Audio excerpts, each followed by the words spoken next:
Okay, so I have here a lock from Reading, Pennsylvania, just like the Monopoly board, the Reading Railroad.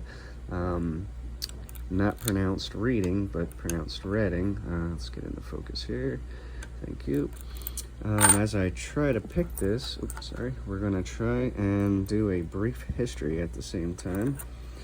Let's see here. So, the Reading Hardware Company operated from 1872 to 1950, and obviously Reading, Pennsylvania, which it was known for its ornate and plain castings, which were used in prominent buildings, including the White House. Sorry about all the background noise here.